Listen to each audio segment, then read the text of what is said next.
안녕하세요. 코인우먼입니다. 오늘은 2023년 7월 13일 목요일입니다.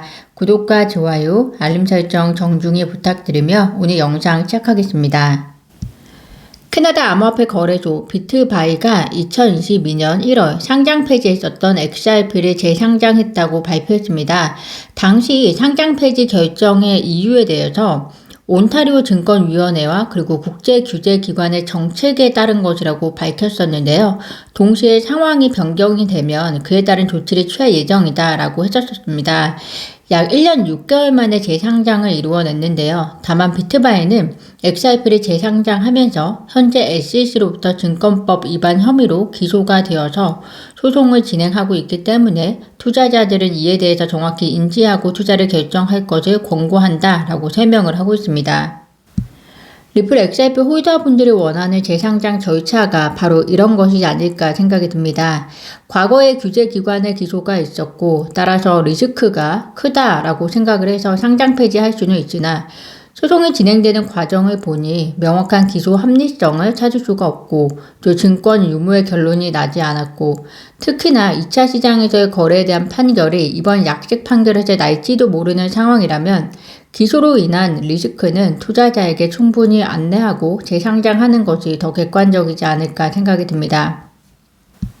거래소마다 상장의 기준이 있을 테고 또 기소가 상장 폐지 기준 중에 하나라면 현재 SEC가 미등록 증권으로 일컬은 코인들은 모두 상장 폐지되어야 하고 또 더 나아가서 아직 명확한 답변을 내놓고 있지 않은 이더리움까지 거래소 내에서 존폐의 기로에 있어야 한다라고 생각이 되어지는데요. 문득 드는 생각이 코인베이스가 거래소 상장 기준에 의해서 XRP 재상장 여부를 결정한다고 했었는데 그 상장 기준이 무엇인지 그리고 애초에 그 상장 기준에 어떤 식으로 스코어가 도달하지 못해서 XRP가 상장 폐지되었는지 명확한 근거를 사실 위주로 좀 더 드러낸다면 현재 XRP 커뮤니티들의 코인베이스에 대한 반감을 줄이고 더 나아가서 암호화폐 업계 내에서 협력을 도모할 수 있지 않을까 생각이 듭니다. 바이낸스가 XRP 레버리지 토큰을 상장 폐지하는 것을 밝혔습니다. 레버리지 토큰은 잘 아시겠지만 선물 시장에서 기존 암호화폐 가격 변동성을 1.5배에서 3배 사이로 증폭시켜서 수익을 실현하는 것으로 이해하시면 될 텐데요. 바이낸스가 XRP를 레버리지로 삼는 XRP 업, XRP 다운을 상장 폐지한 이유는 무엇일지 구체적인 내용은 나와 있지 않지만 개인적인 생각으로는 소송의 장기화로 인해서 레버리지 토큰의 수익성이 별로 없을 것이다 라고 생각하지 않을까 생각이 들고요. 다른 하나로는 현재 바이낸스도 SEC와의 소송에 걸려있고 또 리플도 SEC 소송에 걸려있는 만큼 SEC로부터 리스크를 최소화하려고 하지 않았을까 생각이 듭니다. 다만 XRP가 아닌 XRP 레버리지 토큰을 상장 폐지했기 때문에 두 번째 말씀드린 이유는 비중이 크지 않을 것 같고 수익성 관련된 이유가 더 크지 않을까라는 생각이 듭니다. 리플이 이번 암호화폐 동향과 관련해서 새로운 보고서를 발표했습니다.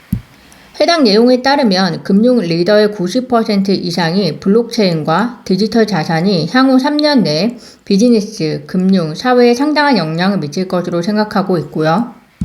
금융 의사결정권자의 72%는 혁신을 추진하기 위해서 토큰화를 모색할 것으로 예상한다고 합니다.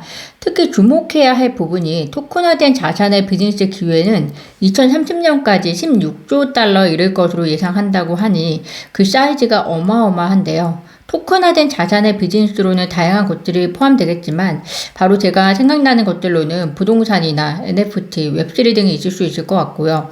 그래서 요즘에 리플이 토큰화된 부동산 산업에 계속해서 관심을 가지고 실내를 만들기 위해서 노력하고 있는 것이 아닐까라는 생각이 듭니다. 또한 전세계 결제 리더의 58%가 더 빠른 결제를 국경 간 결제 비즈니스 관련 최고의 가치 제안으로 보고 있다라고 하는데요.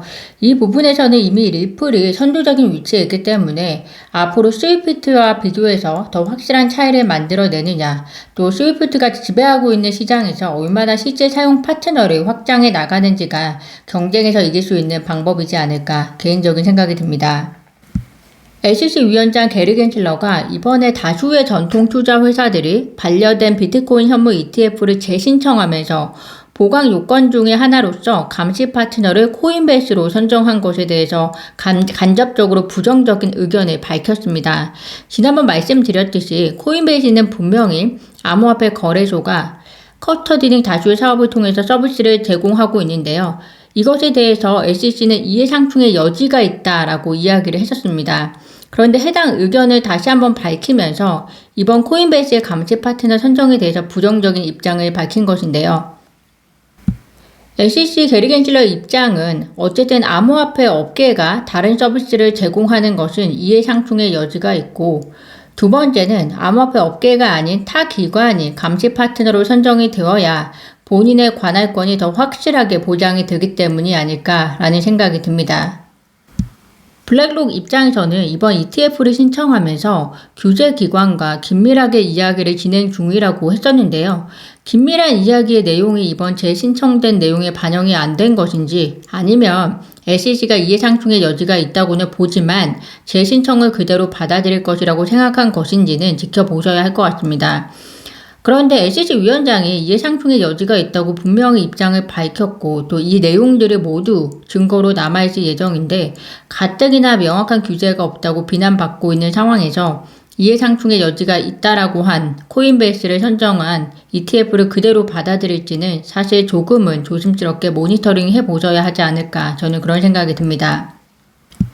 차라리 코인베이스를 선정하지 않은 다른 기관들은 어떤 감시 파트너를 선정해서 신청했는지 다시 한번 살펴보시는 것도 좋지 않을까. 그들이 먼저 승인을 받을 가능성도 없지는 않을 것이라고 생각을 해봅니다.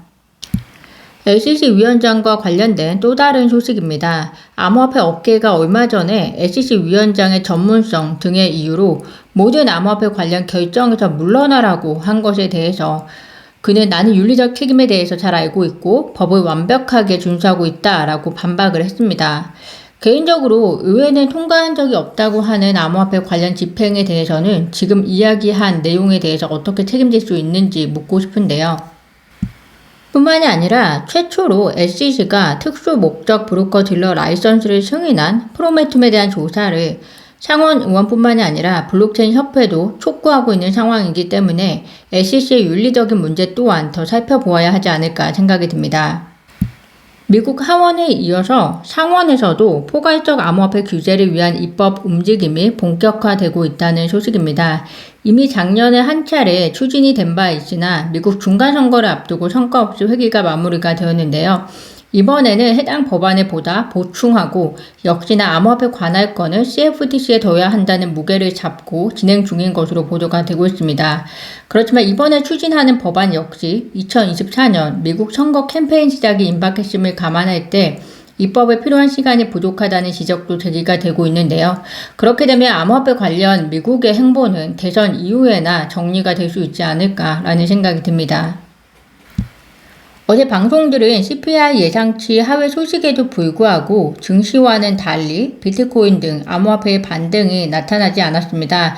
여러 가지 이유가 있겠지만 7월 FOMC에서는 금리 인상에 대해서는 90% 넘는 수준으로 이미 예상을 하고 있어서 CPI 수치가 잘 나온다 하더라도 7월 금리 인상에 영향을 줄 것이다 라는 기대가 거의 없었을 뿐더러 따라서 암호화폐는 더 새로운 모멘텀이 필요한 상황이었던 것으로 보이는데요.